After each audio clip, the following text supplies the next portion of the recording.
Matin de Noël, mon père m'a mise à la porte. J'ai répliqué à leur reproche, payez donc vos propres factures.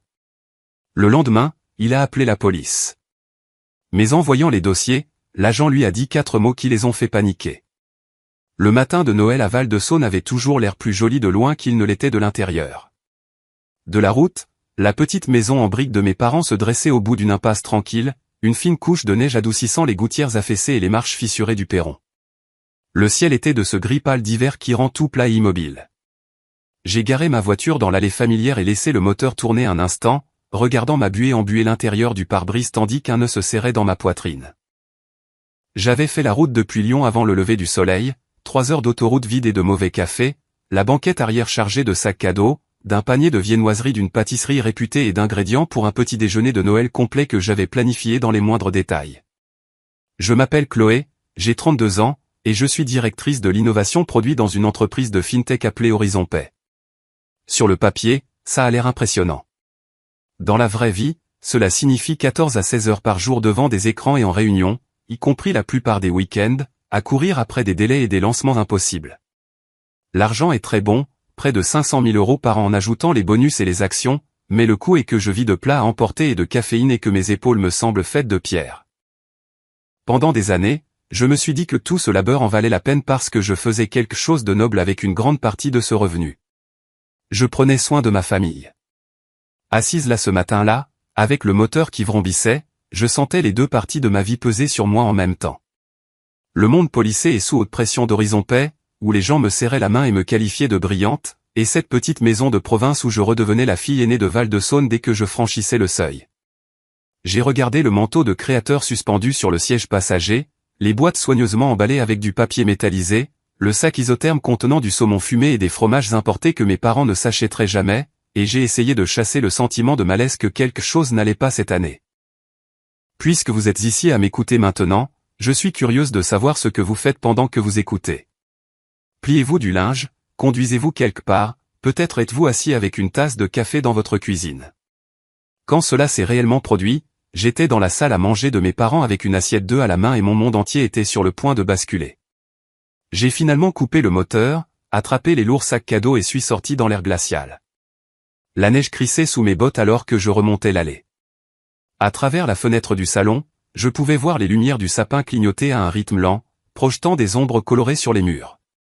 La couronne sur la porte était la même que celle de mon enfance, ces baies en plastique un peu plus décolorées chaque année. J'ai calé la boîte de viennoiserie sur ma hanche et poussé la porte avec mon épaule, lançant un salut alors que la chaleur et l'odeur de café et de bacon se précipitaient à ma rencontre. Papa était à sa place habituelle, au bout de la table de la salle à manger, dans une vieille chemise en flanelle et un jean usé, une tasse à la main. La télévision dans le salon était à faible volume, des présentateurs d'une émission matinale riant de leurs achats de dernière minute. Maman allait et venait entre la cuisine et la table d'un pas habitué, remplissant le jus d'orange et redressant des serviettes qui n'en avaient pas besoin. Papa a levé les yeux quand je suis entré, son regard balayant rapidement les sacs, le manteau et les bottes, puis il m'a fait un signe de tête. « Tu es limite, Chloé, dit-il. On était sur le point de commencer sans toi. » J'ai forcé un sourire et me suis penché pour l'embrasser, sentant à quel point ses épaules étaient raides sous mes mains. J'ai posé les viennoiseries sur le comptoir, enlevé mon manteau et suis allé dans la cuisine où maman vérifiait quelque chose dans le four.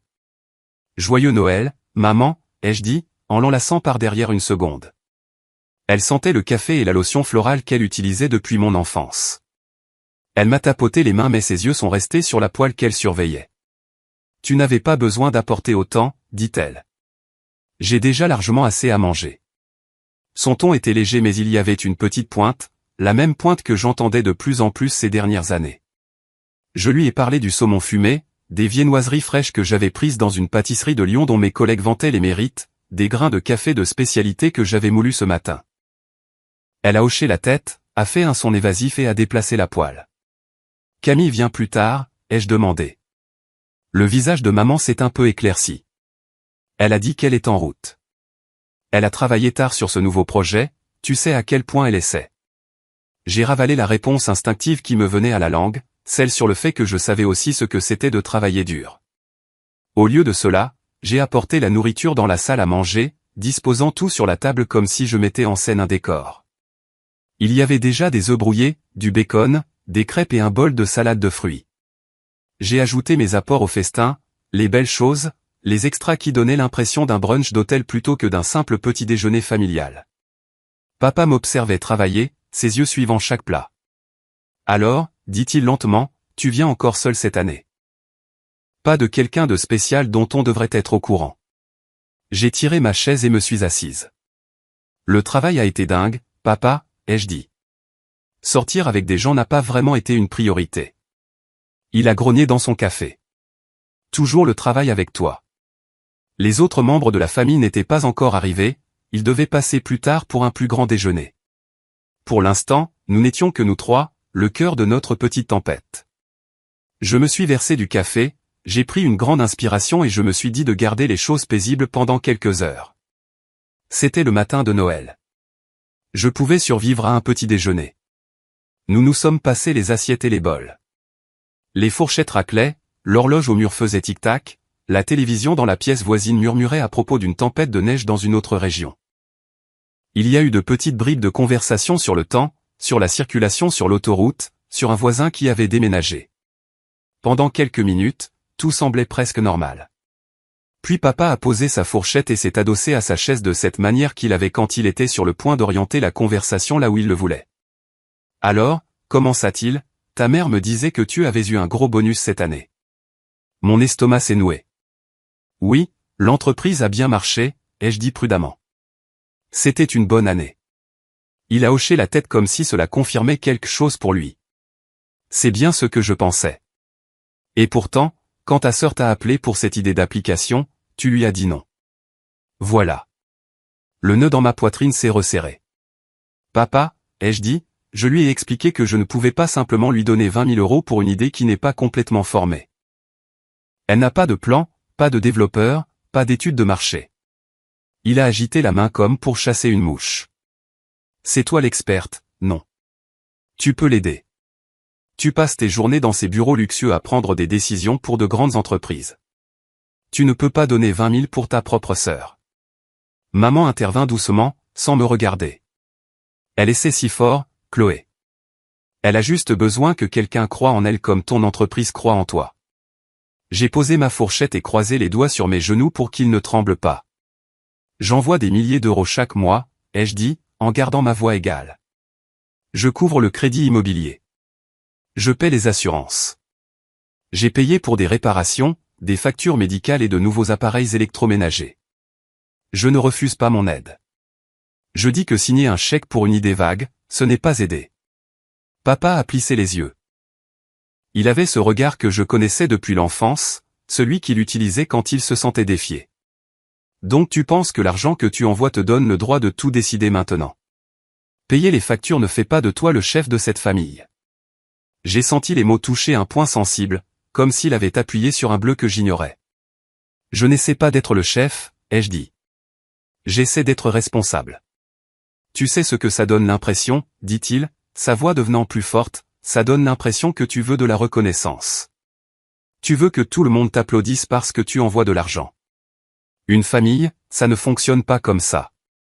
Maman a finalement levé les yeux vers moi, sa bouche une ligne fine. Tu as toujours été si compétitive avec ta sœur, dit-elle.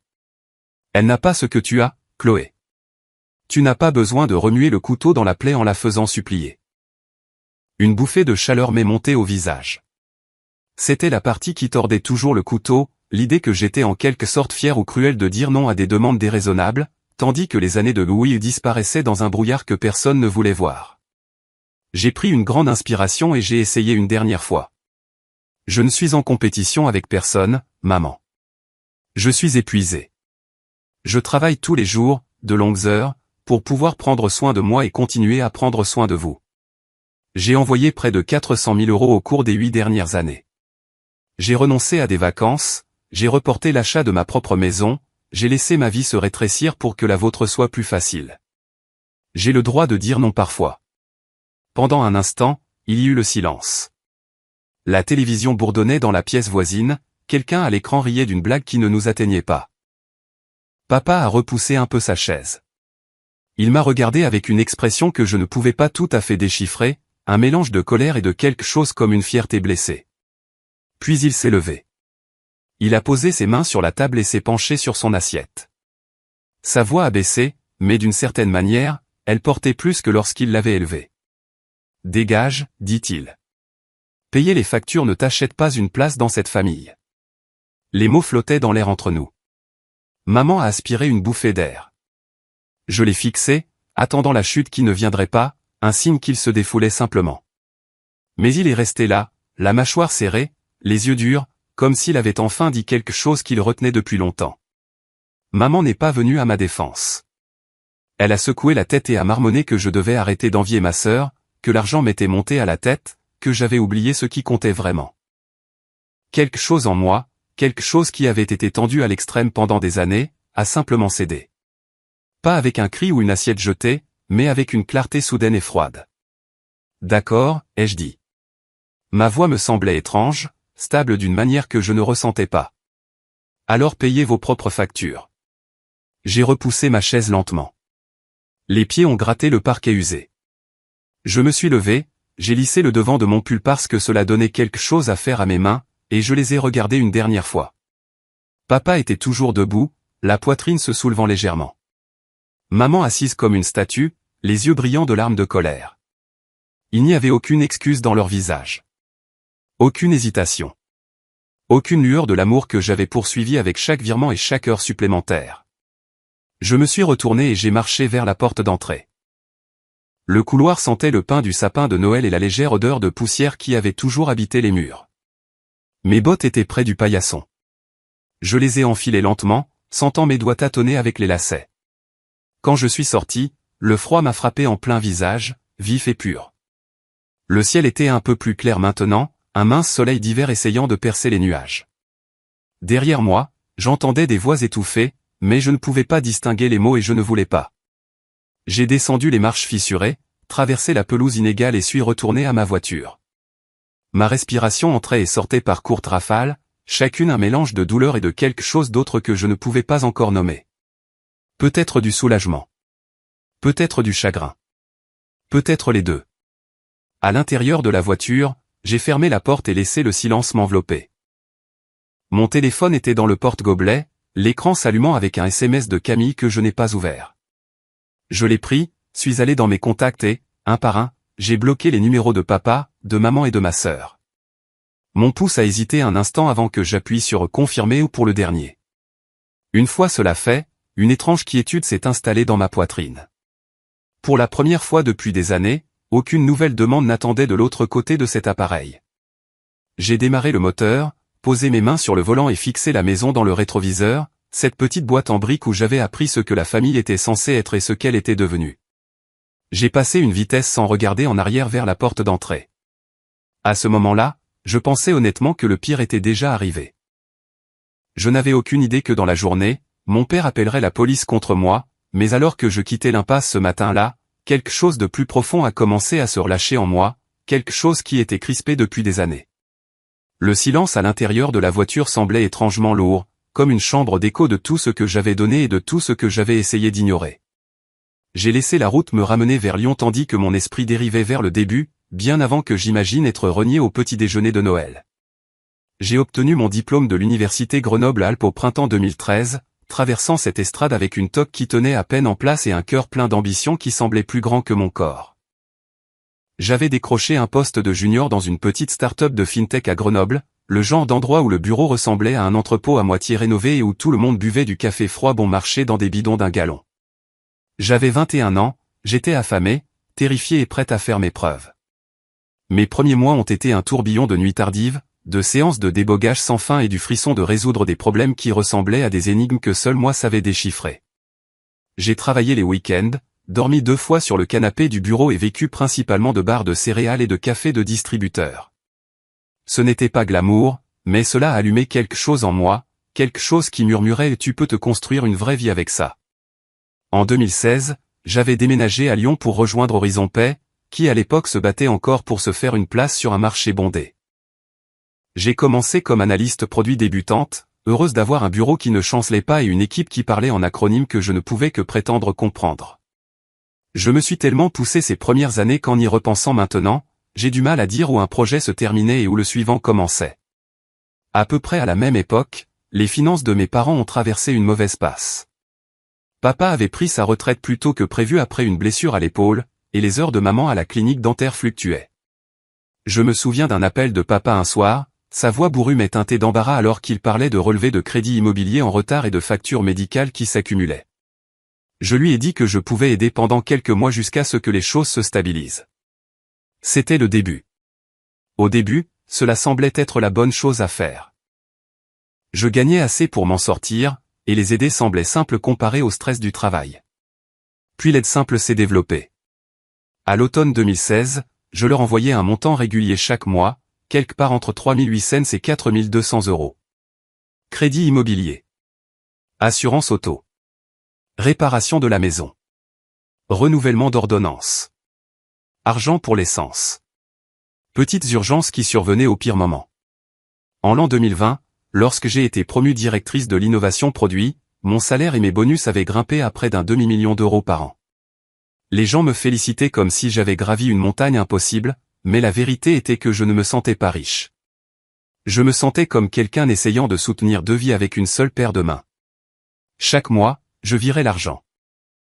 Chaque mois, il l'acceptait avec un merci qui devenait de plus en plus court jusqu'à devenir attendu, routinier, presque silencieux.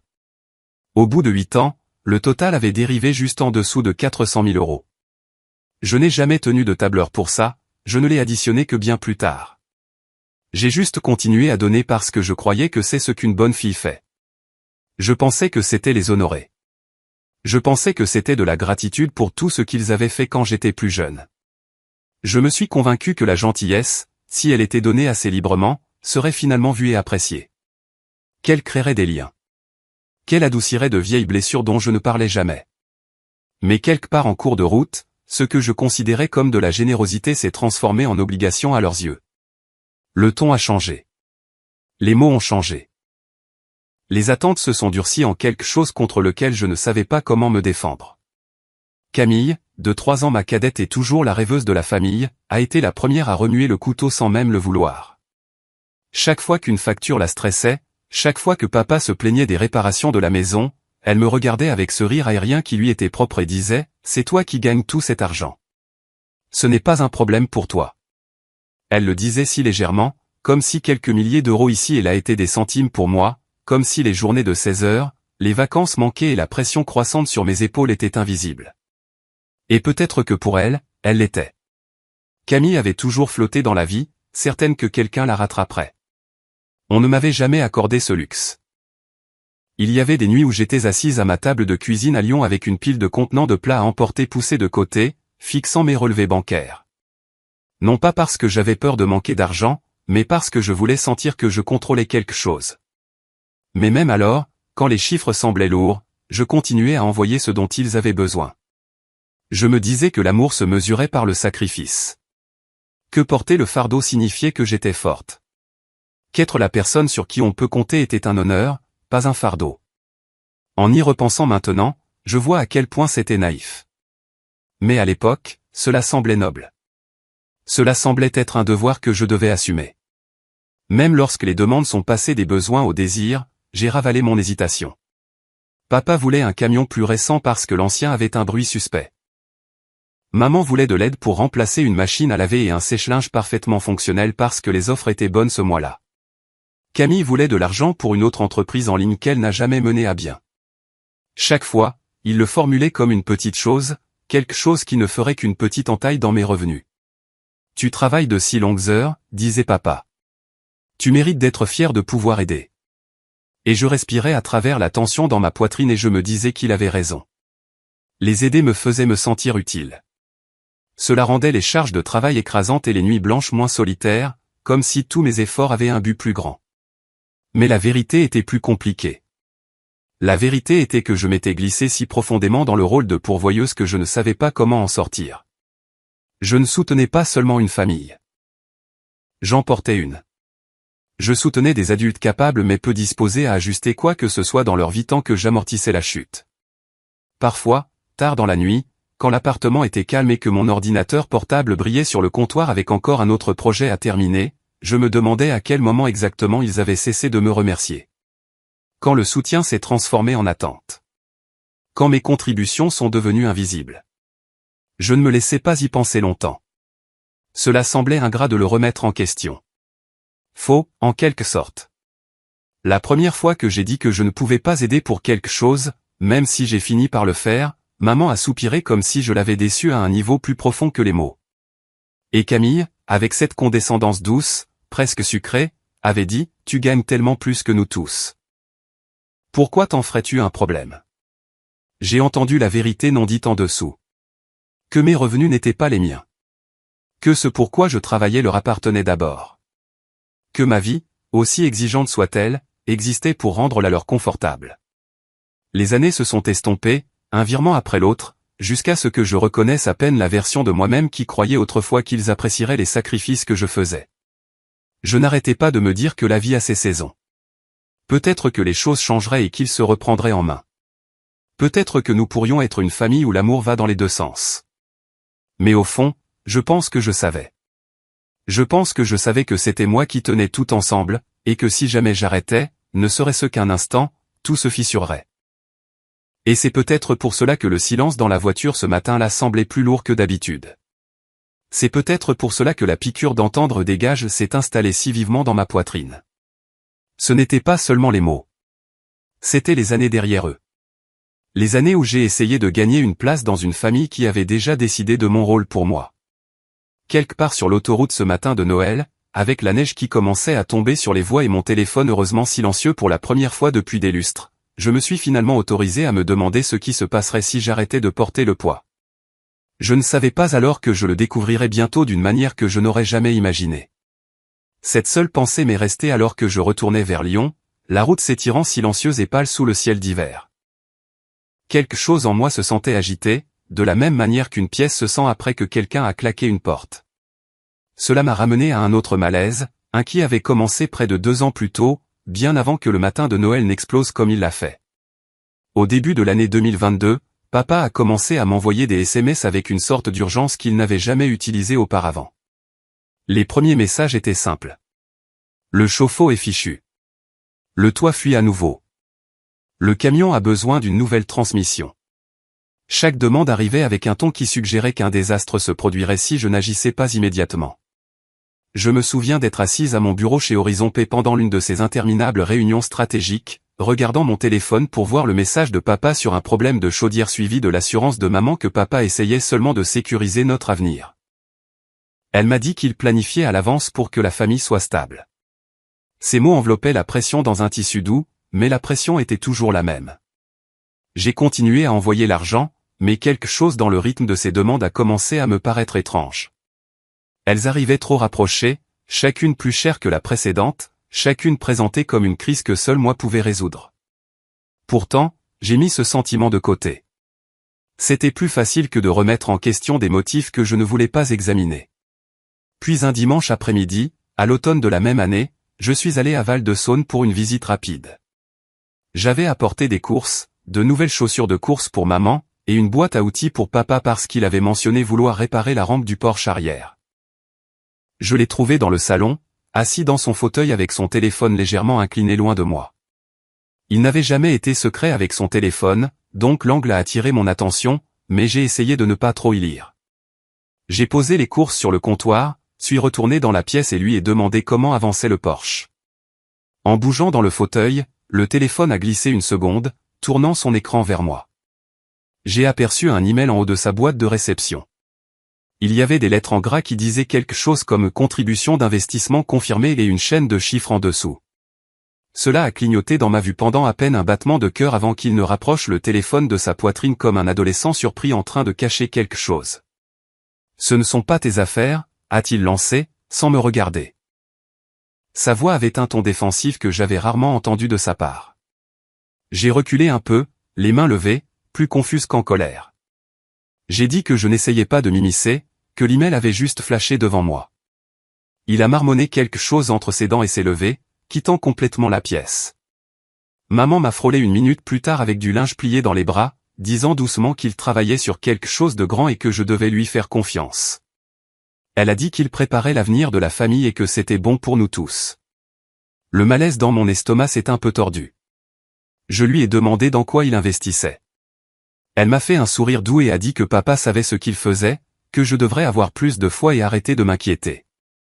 J'ai failli rire de l'ironie d'entendre qu'il fallait arrêter de s'inquiéter alors que c'était moi qui finançais la majeure partie de leur stabilité. Mais j'ai ravalé ma salive et l'ai aidé à plier des serviettes à la place. Plus tard ce soir-là, Camille est passée, vêtue d'un pull rouge vif et parlant à toute vitesse d'une nouvelle opportunité que papa avait mentionnée. Elle a dit que papa exploitait enfin son génie, que les gens n'avancent jamais en jouant la sécurité. Elle a appelé ça une fenêtre d'opportunité unique et a dit que c'était inspirant de le voir prendre des risques. Puis elle m'a regardé droit dans les yeux et m'a dit que peut-être si je me détendais et soutenais papa comme une bonne fille devrait le faire, au lieu d'agir comme une calculatrice ambulante, je pourrais comprendre l'excitation. Je l'ai fixé, sentant une lente brûlure s'accumuler derrière mes côtes. Je lui ai demandé ce qu'elle savait de l'investissement. Elle a haussé les épaules et a dit que papa lui avait dit que les rendements étaient énormes s'il pouvait juste obtenir suffisamment de contributions initiales d'un petit cercle de personnes.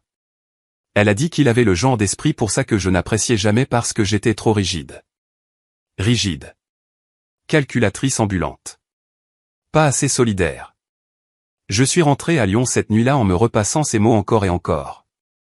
Quelque chose dans son ton avait semblé presque répété, comme si elle récitait des lignes que quelqu'un l'avait convaincu être vraies. Cela m'a dérangé plus que je ne voulais l'admettre. Au cours des mois suivants, les demandes de papa ont continué. Il avait besoin de 3 000 autres euros pour des réparations imprévues. Puis 5 000 autres pour des frais médicaux, même si l'assurance de maman venait d'être renouvelée. Puis un virement pour ce qu'il a appelé une situation urgente. Chaque fois que je posais des questions, il devenait bref avec moi. Chaque fois que je ralentissais un peu, maman appelait pour apaiser les choses et disait qu'il était simplement stressé d'essayer de construire quelque chose qui nous soutiendrait tous. À ce moment-là, j'avais suffisamment appris grâce à mon travail dans la fintech pour reconnaître les schémas. L'argent qui disparaît sans reçu ni explication. L'urgence soudaine. La dépendance. L'évitement lorsqu'on est questionné. Mais c'est différent quand les signes avant-coureurs sont attachés aux personnes qui vous ont élevé. Il semble mal de les étiqueter comme vous analyseriez le comportement d'un étranger. Cela semble déloyal. J'ai donc évité la vérité plus longtemps que je n'aurais dû. Le tournant est arrivé cet hiver-là, quelques semaines avant Noël. J'étais assise à mon îlot de cuisine à Lyon, mangeant un dîner tardif de nouilles froides après une journée de 14 heures, quand papa m'a envoyé un SMS après 23 heures. Il a dit qu'il avait besoin de 6 000 euros pour un problème pressant. Il n'a pas expliqué quel était le problème.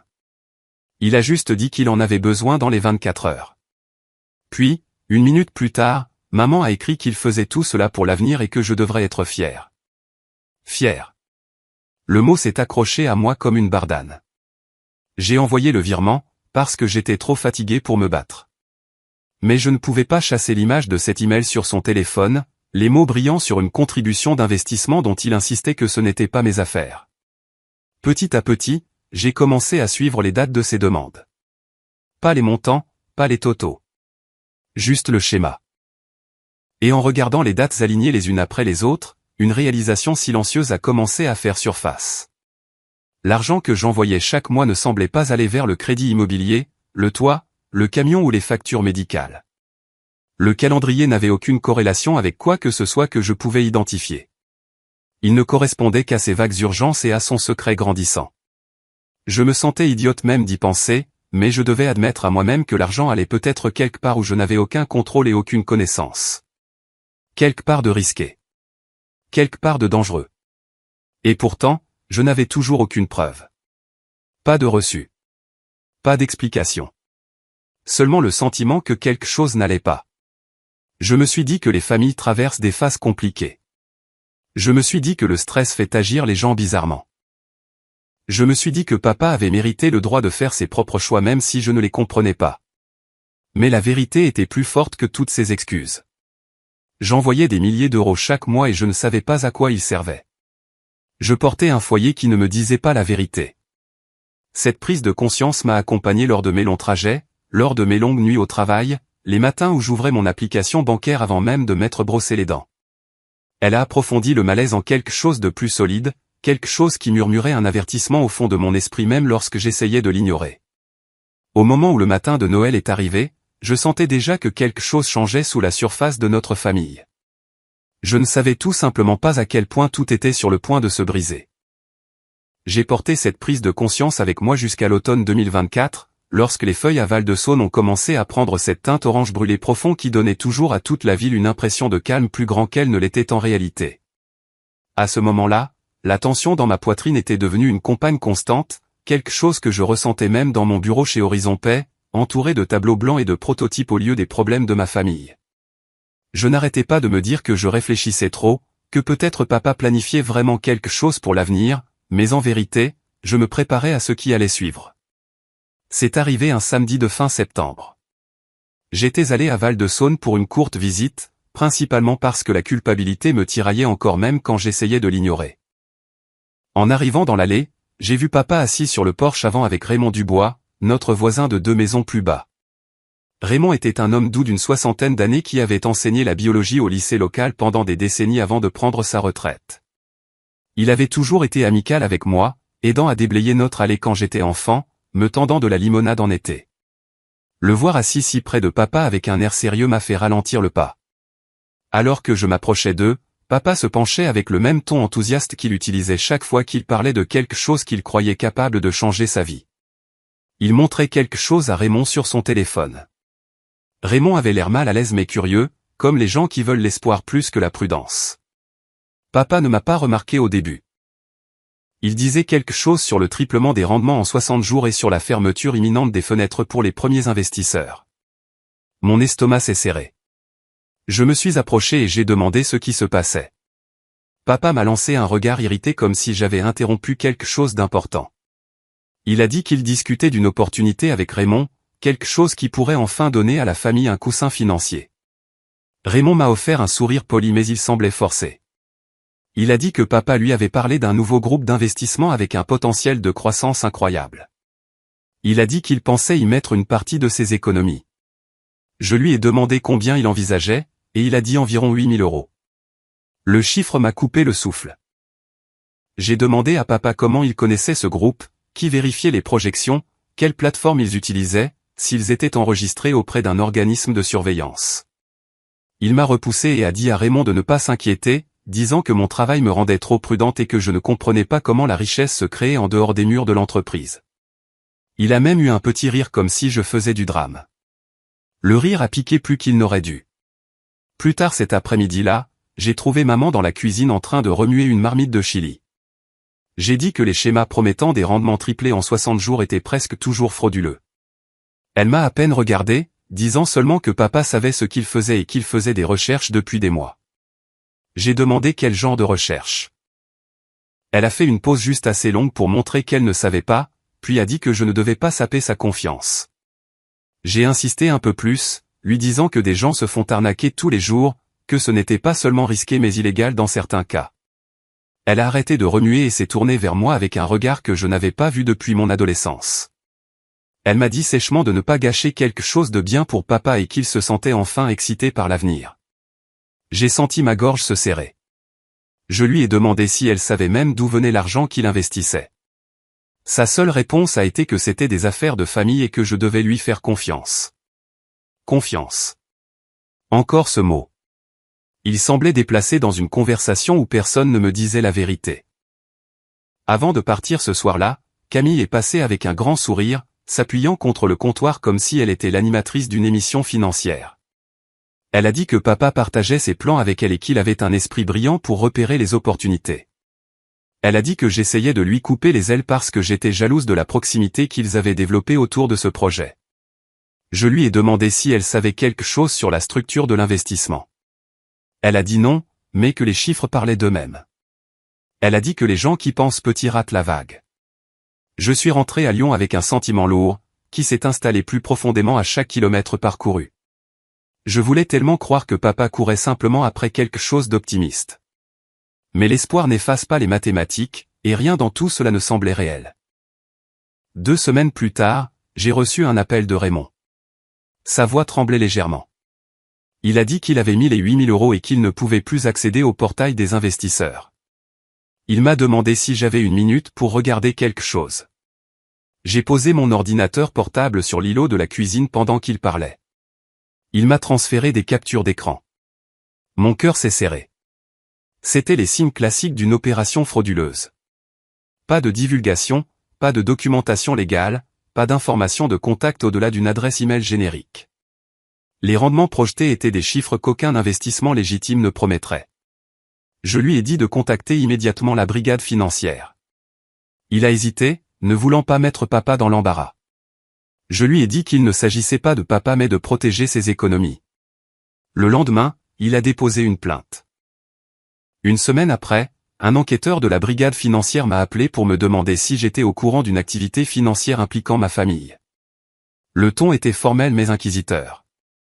Je lui ai dit que je n'en savais assez que pour être inquiète. Il a dit que le rapport mentionnait le nom de papa comme quelqu'un qui avait encouragé l'investissement. Ils ouvraient une enquête mais manquaient de données pour avancer. Ils avaient besoin de plus de preuves. Il m'a demandé si je les préviendrais si je trouvais quelque chose d'inhabituel. J'ai dit oui, même si cet accord me mettait mal à l'aise. J'ai raccroché et suis resté assise en silence à ma table de cuisine. C'était le premier moment où je me suis autorisé à admettre ce que j'avais évité. L'argent que j'envoyais depuis 8 ans n'allait pas là où je le pensais. Et papa n'investissait pas seulement. Il recrutait. Je suis allé à Val-de-Saône le week-end suivant, espérant parler calmement à maman, espérant qu'elle verrait ce qui se passait. Je me suis assise en face d'elle dans le salon, lui racontant tout ce que j'avais appris de Raymond, lui disant que la police était maintenant impliquée. Elle a croisé les bras et a dit que Raymond avait mal compris. Elle a dit que papa avait tout sous contrôle. Quand j'ai dit que la police n'ouvrait pas d'enquête sans motif, sa voix s'est tendue. Elle m'a dit que papa essayait de construire quelque chose de significatif et que je devais arrêter de le saboter. Elle a dit que j'étais la négative, celle qui doutait toujours d'eux. J'ai senti quelque chose se fissurer un peu dans ma poitrine. Je lui ai dit que j'étais inquiète, que cela pourrait entraîner toute la famille vers le bas. Elle a détourné le regard et a dit qu'il était temps que j'arrête d'agir comme la seule adulte responsable de la maison. Voilà. L'illusion que j'avais entretenue pendant des années s'est brisée en 7 secondes. Sur la route du retour cette nuit-là, l'autoroute semblait plus sombre que d'habitude, le genre d'obscurité qui reflète ce que vous ne voulez pas voir. Je n'arrêtais pas de tout me repasser. Le secret. Les évasions. La façon dont maman et Camille le défendaient sans comprendre un seul détail. La façon dont papa réagissait quand je posais des questions. La façon dont la voix de Raymond tremblait quand il m'a dit qu'il avait perdu ses économies. Pour la première fois, je n'étais pas seulement mal à l'aise. J'avais peur. Peur d'avoir alimenté quelque chose de bien plus grand qu'un malentendu familial. Peur d'avoir financé un désastre sans le savoir. Au moment où Lyon est apparu, j'ai finalement admis la vérité à moi-même. Je n'avais pas seulement soutenu mes parents. J'avais entretenu une imprudence qui menaçait de nous engloutir tous. Et maintenant, avec les enquêtes en cours, les voisins perdant de l'argent et papa entraînant plus de gens, je pouvais sentir que ça prenait de la vitesse. La peur s'est installée plus profondément en moi alors que je me garais dans mon allée cette nuit-là. Elle m'est restée tout au long de l'automne, à travers les premières neiges à Lyon, à travers les réunions sans fin chez Horizon P où mon esprit dérivait encore et encore vers Val-de-Saône. À l'approche de Noël, j'avais l'impression de retenir ma respiration sans savoir pourquoi. Pourtant, je me disais que je pouvais gérer un petit déjeuner de fête. Je pouvais me présenter, apporter des cadeaux, maintenir la paix et m'en sortir comme je l'avais toujours fait. Je me suis accroché à cette pensée même si quelque chose au fond de moi m'avertissait déjà que rien dans ce Noël ne serait normal. Je me suis réveillé tôt le matin de Noël, avant même que le ciel ne laisse entrevoir l'aube. Je me suis déplacé dans mon appartement, rangeant des choses sur la banquette arrière de ma voiture. Il y avait des boîtes emballées avec du ruban doré, un panier contenant du saumon fumé et des viennoiseries fraîches, des bouteilles de sirop d'érable d'une petite boutique de Lyon, et un pull en laine douce que j'avais choisi pour maman début décembre. Je voulais que la matinée soit chaleureuse, même si l'année qui l'a précédée avait été tout sauf ça. Le trajet vers Val-de-Saône m'a semblé plus long que d'habitude. La neige bordait les routes en épais bancs blancs et l'air extérieur avait ce genre de froid qui rend tout cassant. Quand je suis entré dans le quartier de mes parents, les lumières de Noël sur les maisons brillaient faiblement à travers la brume de givre. Je me suis garé au même endroit où je me garais chaque année depuis l'université, j'ai pris les cadeaux et j'ai marché vers le perron, me sentant à la fois épuisée et étrangement pleine d'espoir. À l'intérieur, la maison sentait le bacon et la cannelle. Le sapin dans le salon clignotait doucement, et de la musique de Noël jouait à faible volume depuis la cuisine. Pendant quelques minutes, Tout a semblé presque normal alors que je déballais les viennoiseries et les posais sur la table. Maman m'a remercié distraitement en ajustant une assiette de crêpes. Papa était assis au bout de la table avec son café, me regardant comme s'il attendait quelque chose. J'ai essayé d'ignorer la façon dont mon pouce est accéléré quand je l'ai regardé. Puis Camille est entrée par la porte d'entrée, tapant la neige de ses bottes. Elle a embrassé maman sur la joue, a serré papa dans ses bras et m'a jeté un regard avec un sourire trop vif pour l'heure. Elle tenait un dossier à la main, les bords hérissés de onglets de couleur. « Parfait timing, dit-elle. Je veux vous montrer quelque chose à tous les deux. » J'ai senti une lassitude familière monter de quelque part au fond de moi. Elle a posé le dossier sur la table de la salle à manger, l'a ouvert avec un geste théâtral et a annoncé qu'elle avait préparé une présentation pour son application de fitness. Elle avait choisi un nom, conçu un logo et tapé une description en police grasse. Il y avait des captures d'écran de maquettes qu'elle avait construites à l'aide d'un modèle en ligne gratuit. Elle parlait vite, expliquant sa vision comme si elle était déjà en train de percer sur le marché. Papa s'est penché en avant, gonflé de fierté. « C'est de ça que je parle, dit-il. C'est un vrai potentiel. Ta sœur poursuit quelque chose de significatif. Elle a juste besoin de quelqu'un pour la soutenir. » Puis ses yeux se sont posés sur moi, fixes et pleins d'attente. J'ai ouvert le dossier et parcouru quelques pages. L'application n'avait pas de public défini. Le modèle de revenu était au mieux un vœu pieux. L'étude de marché était un seul paragraphe copié d'un blog sur le bien-être. J'ai reposé le dossier doucement. « Camille, ai-je dit, c'est un début, mais ce n'est pas prêt pour un investissement. Il n'y a pas de plan ici. Pas d'équipe de développement. Pas de calendrier. Pas de budget. Tu ne peux pas demander 20 000 € sans même les bases. » Son expression s'est durcie. « Donc tu dis encore non. » J'ai expiré lentement. Je dis que tu as besoin de plus de préparation. Je ne finance pas quelque chose qui n'est pas construit. Tu dois d'abord faire le travail. À ma grande surprise, c'est papa qui a réagi le premier. Sa tasse de café a heurté la table assez fort pour que du liquide déborde. Il m'a fusillé du regard comme si je l'avais insulté, lui, pas Camille. « Tu recommences, dit-il. Tu tues ses rêves parce que tu penses savoir mieux que tout le monde. Tu es assise dans ton bureau luxueux et tu décides qui réussit et qui échoue. Les familles sont censées se soutenir. » J'ai gardé ma voix calme. Je soutiens cette famille depuis 8 ans. J'ai donné tout ce que vous avez demandé. Mais ce n'est pas un plan d'affaires. C'est une ébauche. Le visage de papa a rougi. Il s'est penché en avant, une chaleur émanant de lui. Tu penses qu'envoyer de l'argent signifie que tu peux nous contrôler. Tu empêches ta sœur de se construire un avenir. C'est ce que tu fais. Maman a levé les yeux de la cuisinière juste assez longtemps pour ajouter, elle travaille si dur, Chloé. Tu ne devrais pas la faire se sentir petite. J'ai cligné des yeux, fortement. La faire se sentir petite. L'ironie m'a piqué si vivement que je l'ai senti derrière mes yeux. Je me suis rappelé de rester calme. Papa a pointé le doigt vers moi. Donne-lui juste 20 000 €. Tu peux te le permettre. Tu gagnes plus en un mois que ce que nous gagnons en une demi-année. Arrête de faire comme si ça te faisait mal.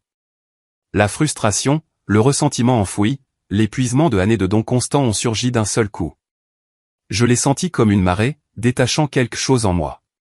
Ma voix n'a que légèrement vacillé quand j'ai dit, j'ai déjà trop donné. Je suis fatigué, papa. Je ne peux pas continuer à faire ça. J'ai besoin que vous vous débrouilliez seul. Le silence a frappé la pièce comme un courant d'air froid d'une porte ouverte. Papa m'a fixé avec une intensité que je n'avais vue que quelques fois dans ma vie. Quelque chose dans son expression s'est durci. Il s'est levé lentement, les paumes à plat contre la table. Ses yeux se sont rétrécis d'une manière qui a immobilisé tout mon corps. « Dégage, dit-il. Payer les factures ne t'achète pas une place dans cette famille. » Maman a eu un léger hoquet.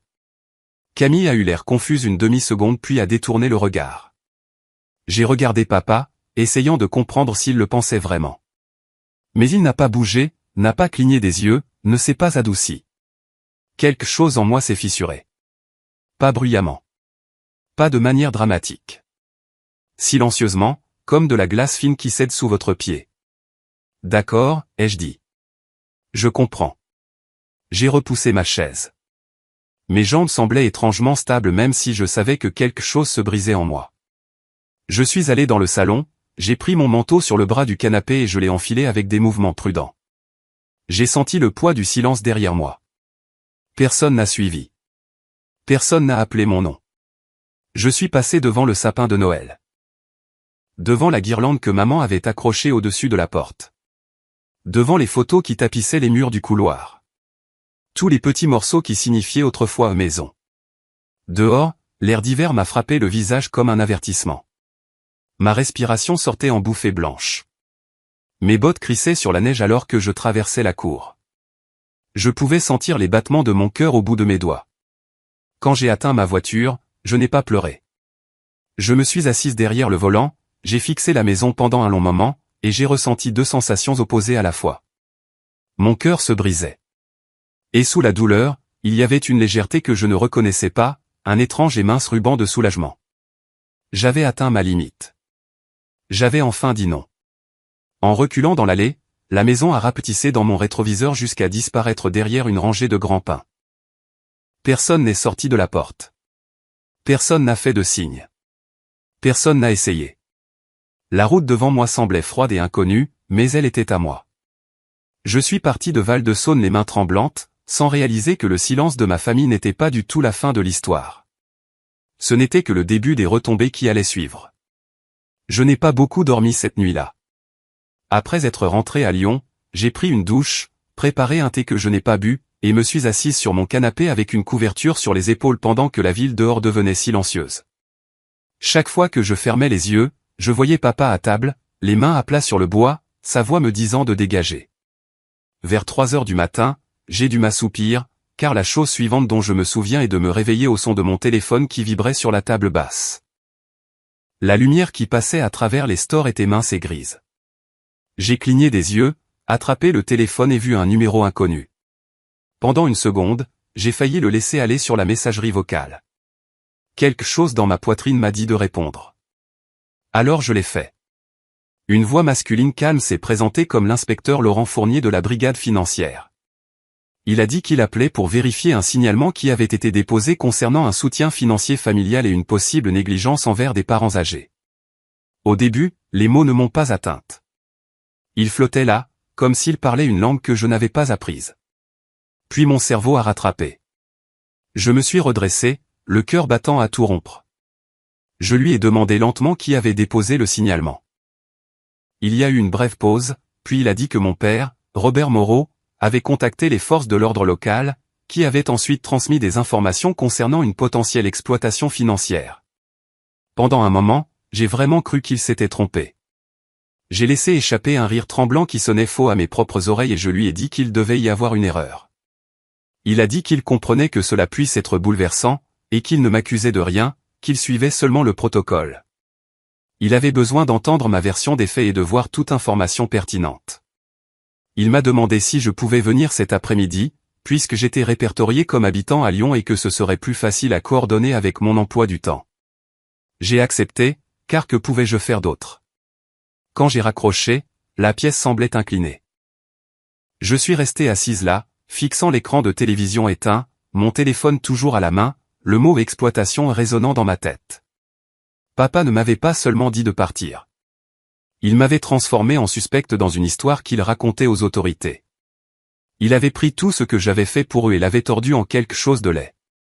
Il a fallu quelques minutes avant que mon cerveau ne se mette complètement en marche. Quand il l'a fait, il est passé directement en mode travail. Je me suis levé, j'ai posé le téléphone et je suis allé dans mon bureau à domicile.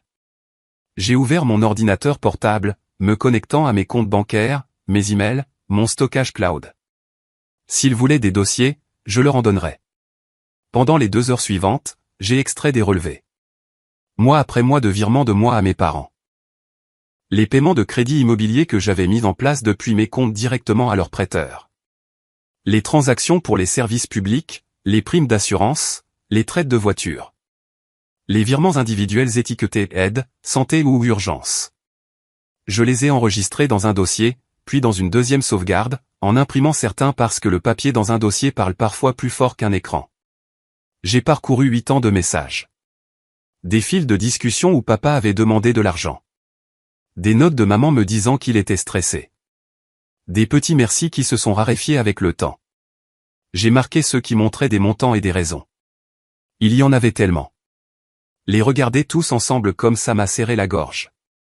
J'ai laissé de côté les messages où j'avais essayé de les avertir de l'investissement. J'avais le sentiment que cela apparaîtrait d'une autre manière. En début d'après-midi, j'étais assise dans une petite salle d'interrogatoire sans fenêtre dans un commissariat du centre-ville, un dossier en carton sur la table devant moi.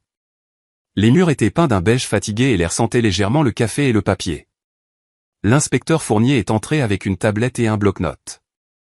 Il avait la quarantaine, ses cheveux foncés grisonnant près des tempes, son attitude calme me rendait à la fois nerveuse et un peu plus en sécurité.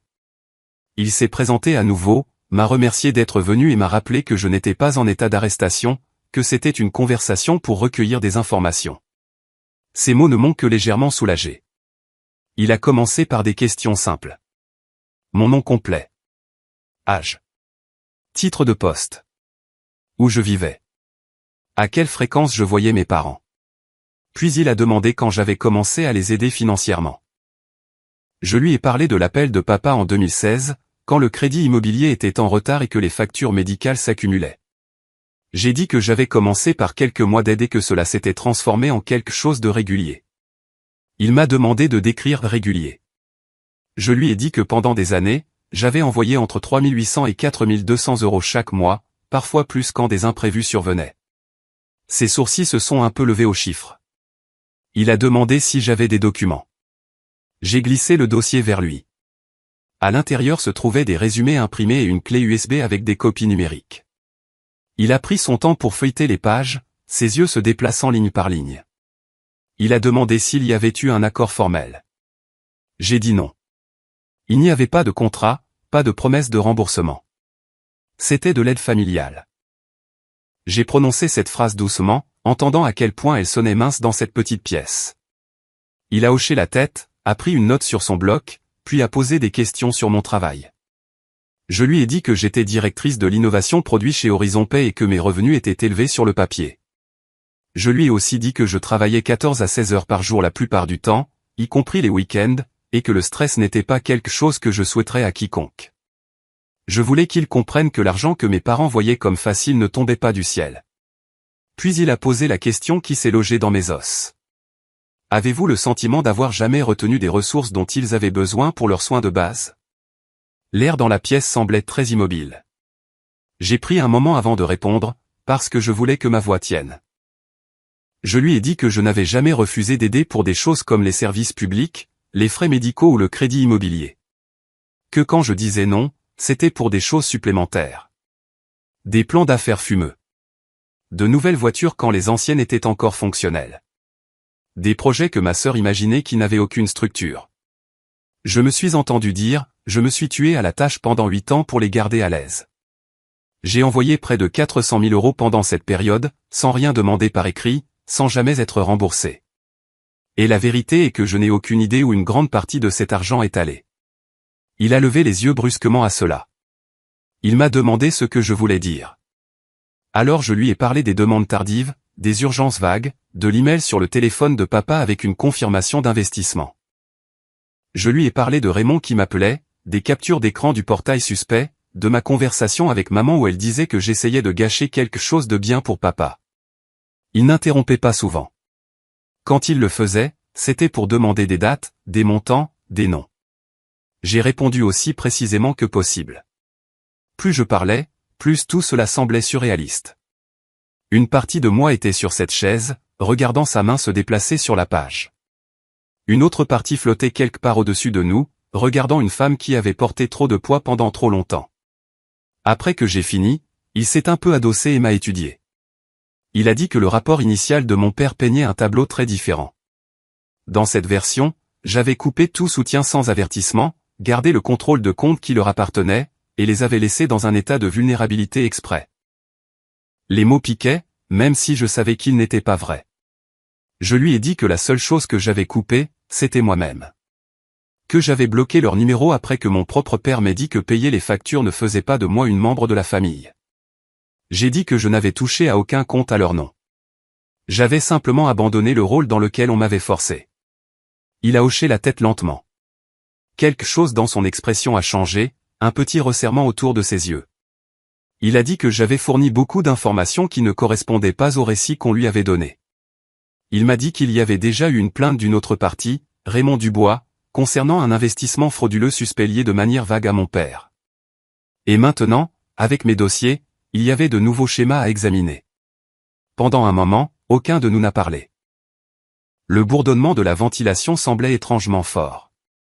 Il a tapé une fois son stylo sur le bloc, puis l'a posé. Il a dit qu'il allait garder ma documentation et la comparer soigneusement avec les autres dossiers de l'affaire. Il pourrait avoir besoin de me poser d'autres questions plus tard, mais pour l'instant, il en avait assez pour avancer. Il m'a remercié pour ma coopération et a dit qu'il comprenait que cela ne devait pas être facile. Quand il s'est levé, je l'ai fait aussi. Mes jambes semblaient appartenir à quelqu'un d'autre. Il a ouvert la porte et m'a raccompagné dans le couloir, passant devant des bureaux, des tableaux d'affichage et une machine à café qui sentait le brûler. À la réception, il m'a dit que j'étais libre de partir, et que je ne devais pas contacter mon père à propos de cette conversation pour le moment. Il valait mieux laisser le processus se dérouler. Dehors, l'air d'hiver m'a enveloppé, fin et mordant. J'ai marché jusqu'à ma voiture avec le genre de pas prudent que l'on fait après une chute, quand votre corps n'est pas encore sûr de ce qui est cassé. Je suis resté assise derrière le volant un long moment avant de démarrer le moteur. Mes mains tremblaient. Une partie de moi voulait croire que l'inspecteur avait vu la vérité, qu'il comprenait que je n'étais pas la méchante dans cette histoire. Une autre partie de moi ne pouvait pas dépasser le fait que mon père m'avait mise dans une position où je devais me défendre devant les forces de l'ordre. En sortant du parking, mon téléphone a vibré avec un nouveau message. Je ne l'ai pas regardé. J'ai gardé les yeux sur la route et mes pensées sur le dossier qui se trouvait maintenant dans une salle décellée quelque part, plein d'années de virements, de messages et de sacrifices silencieux. Pour la première fois, je ne me demandais pas seulement où mon argent était allé. Je me demandais qui mon père avait choisi de devenir. Je suis rentré chez moi avec cette question tournant en boucle dans ma tête, et elle m'a suivi pendant les 2 jours suivants comme une ombre que je ne pouvais pas secouer. Le 3e matin, mes nerfs étaient suffisamment à vif pour que le son de ma notification de mail me torde l'estomac. C'était de l'inspecteur Fournier. Il me demandait si je pouvais confirmer quelques dates concernant des virements que j'avais effectués en 2022 et 2023. C'était de petites demandes, faciles à répondre, mais la précision de ces questions me disait que quelque chose avait changé de son côté. Plus tard cet après-midi-là, il a appelé. Sa voix était calme mais portait un nouveau poids, comme si le puzzle qu'il étudiait s'était enfin assemblé. Il a dit qu'il avait comparé les relevés que j'avais fournis avec la plainte déposée par Raymond Dubois. Il a également mentionné une 2e plainte qui avait récemment été transmise à leur division. Sans me donner de nom, il a dit que les deux impliquaient le même portail d'investissement que papa m'avait montré, et que les échéances et les montants se chevauchaient presque parfaitement avec les virements que j'avais faits à mes parents. L'argent quitte mon compte, va sur le compte de mes parents, puis sur le portail lié à l'arnaque.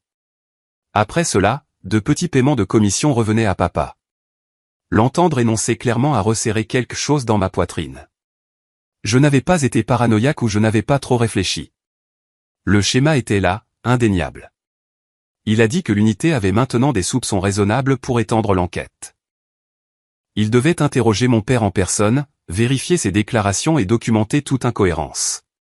J'ai ressenti une vive douleur dans les côtes au mot incohérence. Je savais exactement à quoi elles allaient ressembler. Le lendemain matin, j'étais assise dans ma voiture devant mon bureau, mon téléphone sur le siège passager. J'étais censé préparer une présentation stratégique, mais tout ce à quoi je pouvais penser, c'était que Fournier était en route pour Val-de-Saône.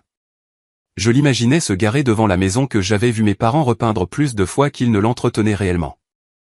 J'imaginais papa sortant sur le porche avec cette mèche courte qu'il avait appris à déguiser en confiance. À midi, mon téléphone a vibré avec une seule ligne de Fournier. Contact établi. Je vous tiendrai au courant. Mes mains sont devenues froides. Je pouvais imaginer la scène comme si une caméra se déplaçait dans leur entrée à ce moment précis. Il m'a raconté plus tard ce qui s'est passé, mais même pendant qu'il le décrivait, je pouvais le voir clairement. Il s'est arrêté devant la maison, a remonté l'allée et, avant qu'il ne frappe, la porte s'est ouverte. Papa se tenait là comme s'il avait attendu de jouer le rôle de la partie lésée. Il a bombé le torse et a dit quelque chose d'assez fort pour que les voisins entendent. Probablement qu'il était content que quelqu'un prenne enfin sa plainte au sérieux. probablement que les filles de nos jours n'avaient aucun respect. Mais quoi qu'il ait attendu, ce n'est pas ce qui est arrivé ensuite. Fournier s'est identifié et a demandé s'il pouvait entrer pour poser quelques questions concernant l'activité financière. Papa l'a fait entrer avec une autorité exagérée, regardant autour de lui comme s'il attendait que d'autres officiers apparaissent derrière lui. Maman était assise sur le canapé, les mains jointes, sa posture tendue. Camille était perchée sur le bras du canapé, son expression alerte, prête à se joindre à la performance. Une fois à l'intérieur, Fournier a commencé par des questions générales, le genre qui semble inoffensif jusqu'à ce qu'il ne le soit plus. Depuis combien de temps mes parents recevaient-ils une aide financière de ma part? Papa a croisé les bras et a dit que je ne les avais jamais soutenus de manière constante, qu'il m'avait supplié de l'aider et qu'on lui avait refusé, que j'avais retenu ce qui lui appartenait. Il l'a dit simplement, comme s'il récitait des lignes qu'il avait répétées. Fournier a demandé s'il avait des registres de ses demandes ou de toute contribution qu'il prétendait que je devais. Les yeux de papa se sont rétrécis. Il a marmonné quelque chose sur le fait que les filles n'ont pas besoin de reçus pour bien traiter leurs parents. Camille est intervenue en disant que je gagnais un demi-million d'euros par an et que je pouvais facilement me permettre d'aider si je m'en souciais. Fournier a noté cela, puis a demandé à Camille si elle avait déjà remboursé une partie du soutien qu'elle avait reçu au fil des ans. Sa bouche s'est ouverte, s'est refermée, puis elle a dit que c'était hors de propos. Il a demandé à papa d'expliquer les dépôts qui étaient entrés sur son compte depuis le mien. Papa a dit que c'était rare et insuffisant. Puis Fournier a posé des questions sur les virements du compte de papa vers le portail d'investissement lié aux escroqueries signalées par les voisins. La pièce a changé alors. Les sourcils de papa ont tressailli. Il a ri avec raideur et a dit que c'était un malentendu. Il a dit qu'il n'avait mis que de petites sommes, qu'on lui avait dit que c'était une opportunité à haut rendement et qu'il avait tout à fait le droit d'investir l'argent que sa fille refusait de fournir. Cela n'avait aucun sens, même en surface. Camille a essayé d'intervenir, disant qu'elle avait vu les chiffres de papa et que tout était légitime. Sa voix avait ce ton familier, celui qu'elle utilisait quand elle voulait paraître plus intelligente qu'elle ne l'était. Fournier lui a demandé si elle avait aussi investi. Elle a hésité très légèrement, puis a dit non, mais qu'elle avait prévu de le faire une fois le prototype de son application terminé. Tout se dénouait au ralenti. Plus ils essayaient d'expliquer, plus leur histoire devenait mince. Fournier a demandé à papa de clarifier pourquoi ces déclarations contredisaient les dossiers que j'avais soumis. Papa s'est agité, élevant la voix. Il a montré la porte comme si je pouvais y apparaître pour me défendre et a insisté sur le fait que j'avais retenu des fonds. Il a dit qu'il savait que je gagnais assez pour prendre soin d'eux correctement. Fournier lui a demandé à nouveau où l'argent que j'avais déjà envoyé était allé. Papa a répondu sèchement quelque chose sur les opportunités d'affaires et la protection de l'avenir de la famille. C'était presque la même réplique qu'il m'avait utilisée, mais cette fois, elle s'est effondrée sous le poids des preuves. Il ne pouvait pas donner de date, ne pouvait pas expliquer les montants, ne pouvait pas concilier les paiements de commission qui étaient revenus sur son compte. Maman a finalement parlé. Sa voix était faible, mais un tremblement la parcourait. Elle a demandé pourquoi l'inspecteur avait mentionné d'autres personnes. Elle a demandé ce que les voisins avaient à voir avec tout ça. Quand Fournier a dit le nom de Raymond, elle a grimacé légèrement, comme si une fissure s'était ouverte dans les fondations sur lesquelles elle se tenait. Elle a demandé si c'était sérieux. Il lui a dit calmement que ça l'était. Le salon est devenu silencieux. Camille a regardé maman, puis l'inspecteur, la confusion vacillant sur son visage. La mâchoire de papa s'est contractée, et pour la première fois, il n'avait pas de réponse rapide prête. Sa confiance a vacillé. Fournier a fermé son carnet. Il a dit à papa qu'il devait sortir pour qu'il puisse parler en privé. Il a dit que la conversation impliquait des détails d'une enquête en cours, et qu'elle ne pouvait pas continuer en présence d'autres personnes. Pendant un moment, papa n'a pas bougé. Puis il s'est levé avec une raideur qui a tendu l'air dans la pièce. Il a marché vers la porte, chaque pas plus lourd que le précédent, comme s'il pouvait sentir le poids de l'examen qu'il avait finalement atteint. Quand la porte s'est refermée derrière eux et que la lumière froide de l'hiver s'est répandue sur le tapis, quelque chose a changé dans la maison de l'impasse des Érables. L'histoire qu'il se racontait depuis des années ne tenait plus. Et qu'il l'admette à voix haute ou non, tout ce qui a suivi serait façonné par ce qui a été dit sur cette pelouse. Ce qui a été dit sur cette pelouse ne m'est pas parvenu en temps réel. Je ne me suis pas tenu derrière les rideaux pour regarder la scène se dérouler. Je l'ai reconstituée plus tard à partir de deux sources différentes, du rapport prudent que l'inspecteur Fournier m'a donné et de la version plus brute que ma tante Marlène a partagée quand elle a appelé ce soir-là, sa voix encore instable de ce qu'elle avait vu. L'après-midi où c'est arrivé, j'étais dans mon appartement à Lyon, assise à ma table de cuisine avec mon ordinateur portable de travail ouvert, faisant semblant de me concentrer sur une feuille de route de produits alors que mon esprit dérivait à une centaine de kilomètres de là. La lumière d'hiver dehors était mince et sans couleur. Je n'arrêtais pas de jeter un coup d'œil à mon téléphone, m'attendant à moitié à ce qu'il sonne avec un nouveau rebondissement. Quand il est resté silencieux, le silence semblait plus lourd, pas plus léger. À un moment donné, sans que je le sache, une voiture de patrouille et une berline banalisée se sont garées devant la maison de mes parents dans l'impasse des Érables. Les moteurs se sont coupés, et le son des pneus sur la neige tassée s'est estompé. Les rideaux ont tressailli aux fenêtres voisines. Dans les petites villes comme Val-de-Saône, une présence policière inattendue se propage dans une rue plus vite que n'importe quel ragot de fête. À l'intérieur de la maison, maman et Camille étaient assises raidement sur le canapé où Fournier les avait laissées. La télévision était allumée mais le son était coupé, les images d'un talk-show de jour vacillant sur leur visage. Quand la porte d'entrée s'est rouverte et qu'un courant d'air froid a balayé le couloir, elles se sont levées presque à l'unisson et se sont dirigées vers la fenêtre. Fournier et papa se tenaient sur l'allée. L'inspecteur avait les mains détendues le long du corps. Papa avait les siennes fourrées dans les poches de sa veste, les épaules voûtées, le menton en avant de cette manière provocante que je connaissais trop bien. Les voisins d'en face, les Dubois et les Martin, étaient sortis sur leur propre porche. Ils faisaient semblant d'ajuster des décorations, de brosser des rampes, mais tout le monde regardait. Fournier a parlé le premier, sa voix calme mais portant. Il a dit à papa que, sur la base des dossiers financiers, des plaintes de 2 foyers distincts et du schéma des virements, l'unité devait le considérer comme un sujet dans une enquête active. Il a utilisé le genre de langage mesuré qui vient avec la formation, mais le sens était assez clair pour que même des oreilles lointaines puissent comprendre. Puis il a dit les 4 mots qui allaient résonner dans cette impasse pendant des semaines. Vous êtes sous le coup d'une enquête. Il n'y a pas eu de menottes dramatiques à ce moment-là, pas de lecture de droit à haute voix. Ce n'était pas une arrestation d'une série télévisée. C'était quelque chose de plus silencieux et, à sa manière, de plus dur. C'était le dépouillement officiel de l'histoire que papa racontait sur le fait d'être la victime. Selon tante Marlène, qui avait arrêté sa voiture sur le bas-côté juste à temps pour le voir, papa est devenu pâle un instant. Puis son visage est devenu rouge vif. Il a pointé avec colère vers la maison, vers la fenêtre où il savait que maman et Camille se tenaient, et il a élevé la voix pour que la moitié du quartier puisse entendre. C'est de votre faute, a-t-il dit à Fournier, et par votre, il voulait dire moi, même si je n'étais pas là. Ma fille a fait ça. Elle essaie de détruire cette famille depuis des années. Elle a déformé les choses. Elle m'a fait passer pour un criminel. Entendre cela de seconde main me serrait encore l'estomac. Il ne lui suffisait pas de nier ses propres choix. Il avait besoin de me présenter comme la destructrice, la traîtresse, celle qui avait porté un coup de couteau à l'image qu'il voulait préserver. Fournier, d'après ce qu'il m'a dit plus tard, n'a pas bronché. Il a dit que quelle que soit l'histoire entre ma famille et moi, ce n'était pas son problème. Ce qui comptait, c'étaient les faits. Et les faits, tels qu'il les voyait, peignaient un tableau très différent. Il a dit à papa que je ne lui devais, ni à maman, aucune obligation financière en vertu de la loi. Que les enfants adultes dans ce pays ne sont pas tenus de soutenir leurs parents.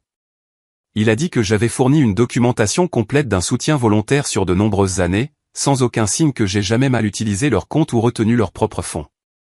Il a aussi dit ceci. Que ma responsabilité s'arrêtait là où la sienne commençait. Que si je ne devais rien à papa, papa avait la responsabilité de répondre de l'argent qu'il avait accepté de ses voisins et amis. De l'argent qu'il avait canalisé dans une structure d'investissement non autorisée avec des promesses de rendement triplé en 60 jours. De l'argent qui avait déjà disparu pour au moins 2 familles. Tante Marlène a dit qu'elle pouvait voir maman à travers la fenêtre quand ces mots ont porté jusqu'à l'allée. La main de maman est allée à sa bouche. Ses épaules se sont affaissées. Quoi qu'elle se soit racontée sur le grand plan secret de papa, cela s'est fissuré en plein milieu. Camille, debout à côté d'elle, a commencé à secouer la tête. Elle ne savait pas pour les commissions, a dit Marlène. Elle savait que papa était excité. Elle savait qu'il parlait de recruter quelques personnes. Mais elle ne savait pas que chaque fois que quelqu'un d'autre mettait de l'argent, un peu lui revenait. Probablement marqué comme bonus de parrainage ou prime de performance ou un autre nom amical. Entendre les mots à haute voix, entendre que papa avait déjà été payé alors que d'autres perdaient leurs économies, a fait plier quelque chose en elle. Elle a poussé la porte d'entrée et est sortie sur le porche, criant que c'était un malentendu, que papa ne ferait jamais de mal à personne. Sa voix s'est brisée à mi-chemin. Fournier s'est tourné vers elle, son expression n'étant pas méchante. Il lui a dit fermement que cette conversation devait rester entre lui et mon père pour le moment. Il a suggéré doucement qu'elle retourne à l'intérieur. Elle l'a fait, mais pas avant que ses yeux ne se remplissent de larmes. Marlène a dit que c'était la première fois qu'elle voyait Camille avoir l'air incertaine à propos de papa. Papa a continué à parler, ses mots se bousculant les uns les autres. Il a dit qu'il avait essayé de construire quelque chose qui donnerait enfin à sa famille une vie confortable. Il a dit qu'il avait fait confiance aux mauvaises personnes, qu'il n'était qu'une autre victime. Il a essayé de rediriger le blâme, de brouiller les pistes. Il a insisté sur le fait qu'il n'avait utilisé que ses propres fonds, que toute apparence de l'implication de mon argent était une coïncidence. Fournier a écouté. Puis il a fait référence à des dates et des montants exacts. Il a noté le virement de mon compte à celui de papa un jour, suivi du virement vers le compte d'investissement le lendemain. Il a mentionné les dépôts de commission qui sont revenus sur le compte de papa peu après que de nouveaux participants aient rejoint. Il a dit que bien que certains détails soient encore en cours d'examen, le schéma était suffisamment solide pour qu'il ne puisse l'ignorer. C'est à ce moment-là que le combat a un peu quitté la posture de papa. Ses épaules se sont affaissées, à peine. Sa bouche a continué à bouger, mais les mots ont commencé à perdre leur forme. Il ressemblait moins à un homme en contrôle qu'à quelqu'un essayant de s'accrocher à une histoire qui ne correspondait plus aux preuves. Maman est sortie sur le porche alors, les bras enroulés autour d'elle malgré le manteau qu'elle portait. Elle a demandé, la voix mince, si cela signifiait que papa pouvait aller en prison. Marlène a dit qu'elle n'avait jamais entendu maman avoir l'air si petite. Fournier n'a promis aucun résultat. Il lui a dit qu'il y aurait d'autres interrogatoires au commissariat, qu'ils avaient besoin d'une image plus claire du rôle de papa. Il a réitéré que l'enquête était en cours et qu'il déterminait toujours s'il était principalement une victime, un participant actif, ou les deux. Les mots flottaient dans l'air froid. Victime. Participant. Les deux. Finalement, Fournier a dit à papa qu'ils allaient l'escorter au commissariat pour un entretien formel. Il l'a dit sur ce ton soigneusement neutre que les officiers utilisent quand ils veulent éviter que les choses ne dégénèrent. Papa a regardé autour de lui, observant les yeux des voisins, les rideaux à moitié tirés, la façon dont les Martin et les Dubois avaient fait semblant de s'occuper en pelletant des trottoirs propres. Il a marmonné que c'était humiliant. Puis, comme s'il ne pouvait pas s'en empêcher, il a répété que c'était de ma faute. Ma trahison. Mon choix d'exposer leur linge sale à des étrangers. Il a fait comme si je l'avais moi-même mené à l'échafaud. Fournier n'a pas répondu à cette partie. Lui et le deuxième officier ont guidé papa vers la voiture banalisée. Ils ne l'ont pas touché brutalement, ne l'ont pas poussé. Ils l'ont simplement accompagné sur le chemin qu'il avait lui-même tracé, pas à pas, au fil des mois et des années. La portière de la voiture s'est refermée avec un son doux et final. Le moteur a démarré. Les véhicules se sont éloignés lentement du trottoir. Derrière eux, la maison de l'impasse des Érables se tenait avec sa porte d'entrée encore légèrement entr'ouverte et sa couronne de travers, comme si quelqu'un l'avait attrapée sans réfléchir. À l'intérieur, maman s'est assise sur la chaise la plus proche et a fixé ses mains. Camille faisait les 100 pas, puis s'arrêtait, puis recommençait. Le téléphone a commencé à vibrer de messages de parents et de voisins qui n'étaient pas aussi subtils qu'ils le pensaient. Au moment où tante Marlène m'a appelé ce soir-là, la nouvelle avait déjà voyagé plus loin que cette seule rue. Elle m'a raconté ce qu'elle avait vu, ses mots se déversant dans un mélange de colère et de chagrin. Elle n'arrêtait pas de dire qu'elle était désolée, qu'elle aurait dû parler plus tôt quand elle a vu à quel point je portais de poids. Quand j'ai raccroché, je suis restée assise dans le calme de ma propre cuisine, à des kilomètres de la sentant soudain la fissure dans l'image de notre famille comme si elle s'était produite dans la pièce avec moi. Pendant des années, nous avions été les Moreau, la famille stable au bout de l'impasse des Érables avec le joli jardin et les parents travailleurs. Maintenant, cette image avait disparu. Quoi que nous ayons été pour la ville, pour la famille élargie, même pour nous-mêmes, avait changé. L'homme qui entrait autrefois dans cette maison sentant l'huile de moteur et la fierté après de longues journées de travail était maintenant un nom dans un dossier de la brigade financière. La femme qui se disait que son mari était juste stressé était maintenant aux prises avec la réalité qu'il avait pris de l'argent à des gens qui lui faisaient confiance. Et la fille qui avait versé ses revenus pour les maintenir à flot était soudainement autre chose aussi. Je n'étais plus simplement la pourvoyeuse en arrière-plan. J'étais devenu le témoin dont la vérité avait aidé à lever le voile. À la fin de cette journée, les Moreau n'étaient pas seulement une famille en difficulté. Nous étions une histoire que les gens racontaient à voix basse aux tables de cuisine de tout Val-de-Saône. Une histoire d'argent, de fierté, et de ce qui se passe quand les mensonges rencontrent enfin la lumière. L'histoire s'est répandue à travers Val-de-Saône plus vite que je ne l'aurais jamais imaginé. Au lever du soleil le lendemain matin, mon nom de famille était déjà devenu une sorte de mise en garde murmurée, un rappel de la rapidité avec laquelle une famille peut se défaire lorsque la vérité se ferait enfin un chemin.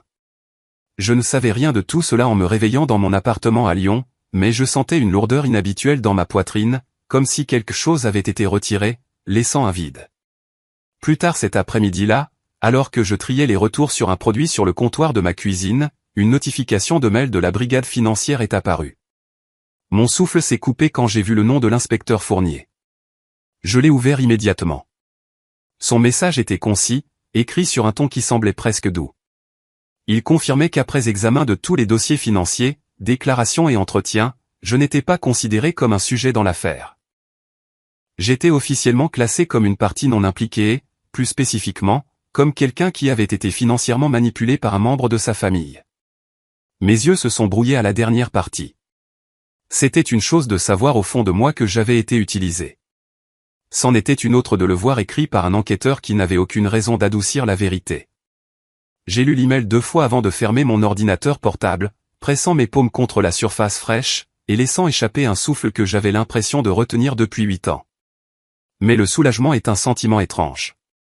Il n'atterrit pas proprement. Il vient mêler de deuil, de colère, de culpabilité et d'une sorte d'engourdissement auquel on ne s'attend pas. Je savais que j'avais besoin d'aide pour donner un sens à tout cela, alors cette semaine-là, j'ai pris mon premier rendez-vous chez une thérapeute. J'ai trouvé une conseillère nommée Docteur Lemoine qui avait le genre de voix chaude et stable qui facilitait la sortie de mots de endroits que j'avais gardés verrouillés. Elle a écouté pendant que j'expliquais les années de soutien, l'épuisement, la pression, la culpabilité. Elle a hoché la tête quand j'ai décrit comment l'amour s'était lentement transformé en obligation jusqu'à ce que je ne puisse plus faire la différence. Lors de notre 3e séance, elle a dit quelque chose qui m'est resté. Elle m'a dit que les schémas de survie ressemblent souvent à de la générosité. Que lorsque les enfants grandissent pour assumer le rôle émotionnel que leurs parents abandonnent, ils commencent à croire que l'amour doit être gagné par le sacrifice. Je suis resté longtemps avec ça, fixant le mouchoir dans ma main, réalisant que pendant la majeure partie de ma vie d'adulte, je n'avais pas donné librement. J'avais payé pour une place à une table qui n'avait jamais eu de place pour moi. Cette prise de conscience a facilité la mise en place de limites, bien que facile ne signifie pas indolore. Camille m'a appelé 4 fois en une soirée. Le premier message vocal était frénétique, sa voix tremblante. Elle a dit qu'elle n'avait jamais voulu me faire de mal, que tout était devenu incontrôlable, que papa était juste dépassé. Elle a dit que je leur manquais à tous et qu'ils avaient besoin que je revienne. Le deuxième message vocal était plus sec, comme si elle s'était convaincue en quelques minutes qu'elle était la blessée. Elle m'a accusé d'abandonner la famille quand ils avaient besoin de stabilité. Le troisième était à nouveau larmoyant. Le quatrième était presque silencieux. Je n'en ai gardé aucun. Maman a envoyé des messages, courts au début, puis plus longs. Elle a dit qu'elle était désolée que j'ai été entraîné dans l'enquête. Elle a dit qu'elle ne savait pas à quel point les choses s'étaient aggravées. Elle a dit qu'elle avait besoin de sa fille. Pendant un instant, j'ai failli répondre, le vieil instinct de réparer les choses tirant sur ma main. Mais ensuite je me suis souvenu des mots de Docteur Lemoine, je me suis souvenu des 8 années à m'épuiser pour maintenir à flot un navire qui coulait, et j'ai posé mon téléphone face contre la table. Une certaine culpabilité persistait. Je pouvais la sentir serrer ma poitrine de temps en temps, comme un réflexe que je n'avais pas encore désappris. Mais pour la première fois, je l'ai vue clairement pour ce qu'elle était. Une chaîne. Et si une chaîne peut être reconnue, elle peut être coupée. À peu près au même moment où j'ai commencé la thérapie, je me suis forcé à réintégrer le monde en dehors du travail. Un vendredi soir, j'ai assisté à un événement de networking de la FinTech à Paris, quelque chose que je sautais normalement parce que cela ressemblait plus à une corvée qu'à une pause. Cette fois, je me suis dit que j'en avais besoin. Pas pour ma carrière, mais pour mon humanité. La salle bourdonnait de conversations et de verres qui s'entrechoquaient. Les gens de la tech ont tendance à parler vite, comme si les idées pouvaient s'évaporer si elles n'étaient pas partagées assez rapidement. J'ai dérivé entre de petits groupes, écoutant à moitié les discussions sur les nouvelles structures de paiement et les mises à jour réglementaires, jusqu'à ce que quelqu'un s'approche de moi avec un sourire tranquille. Il s'est présenté comme Michel Martin. Il a dit qu'il m'avait entendu parler à une conférence l'année dernière et qu'il espérait avoir une chance de me rencontrer. Sa voix était calme, stable, pas pressée. Sa présence donnait l'impression de sortir d'un couloir bondé pour entrer à l'air libre. Nous avons parlé de travail, mais aussi de stress, d'épuisement professionnel, de longues heures, et de l'étrangeté de se sentir réussi sur le papier tout en étant épuisé jusqu'à l'os. Il n'y avait aucune pression dans la conversation, aucun angle, aucune attente. Juste une sorte de gentillesse dont je n'avais pas réalisé que j'avais été privé. À un moment donné, il a dit qu'il admirait à quel point j'étais motivé, mais qu'il espérait que je prenais aussi du temps pour moi. Les mots étaient simples, mais quelque chose en moi s'est détendu en les entendant. Cela faisait si longtemps que personne ne se souciait de mon bien-être plutôt que de ma disponibilité. À la fin de l'événement, il a demandé s'il pouvait me raccompagner. Nous sommes sortis dans la nuit froide de Paris, nos respirations visibles dans l'air, et il a tenu la porte sans que cela ressemble à une déclaration. Pendant un instant, je me suis demandé si c'était ça que l'on ressentait quand on ne portait pas le poids des besoins de tout le monde. Juste exister dans un moment qui m'appartenait. En rentrant chez moi cette nuit-là, j'ai senti un changement silencieux à l'intérieur.